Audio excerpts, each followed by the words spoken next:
Welcome back to Berry Life. On today's episode, we're making a delicious and refreshing watermelon and feta salad. As the weather is warming up, it's the perfect salad to keep you cool. We'll start by cutting up a watermelon. We have a large seedless one, and we're only going to use half of it, which yields about 8 cups. It's fun to cut a watermelon. There's so many different ways. And of course, no matter how I cut a watermelon, my wife just happens to know a better way, that she's kept to herself until this exact moment. Isn't that how it usually goes? We're looking for about inch-sized cubes.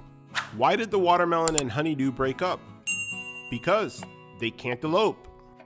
There's something oddly satisfying about cutting these cubes of watermelon in a grid pattern. You know how they say you should stop to smell the roses? Well, you should also never miss a chance to appreciate the geometry of things. Next, we have a pound of feta cheese. We've patted it dry, and we'll cut these into half-inch cubes. This salad is one of our favorites for a picnic. We usually wait to assemble it just before serving, and make sure all the ingredients stay as cool as possible. Feta originated in Greece thousands of years ago and is considered one of the oldest cheeses according to cheesiology. A blend of goat and sheep's milk, it has a salty and tangy profile that complements the sweetness of the watermelon. We use it in many recipes, from spreads to sauces to salads, sandwiches, appetizers, and even desserts with sweet fruits. Anytime you need a creamy, briny tang to liven up a dish, give this cheese a try. Next, we'll add some fresh mint. We love using these ventilated containers to keep the herbs fresh. We'll snip the leaves at the stem and stack them up like this. Makes it really easy to chop. Then slice them into ribbons, or otherwise called chiffonade. Then add it to our salad bowl, along with the juice of 1 large lime.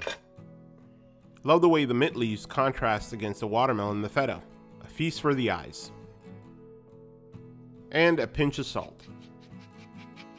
Next, our not-so-secret ingredient, a couple of tablespoons of za'atar seasoning. Za'atar has been around for thousands of years, originating in the Middle East. It's often used in Middle East and Mediterranean dishes. It's a combination of oregano, marjoram, sumac, with sesame seeds and other herbs. It works really well to round out the sweet and savory elements of the salad. If you can't find this seasoning, check out the video description below for the recipe. With that, using a silicone spatula, we'll mix the salad gently, being careful not to break the feta pieces even more. The salad is ready to be served. Hope you enjoyed this video. Be sure to subscribe for more great content from Berry Life. And check out the description below for the full recipe. There you have it, a cool watermelon feta salad. A taste of the Mediterranean, right in the comfort of your own home. Can't wait to dig in. Thank you for watching. Enjoy!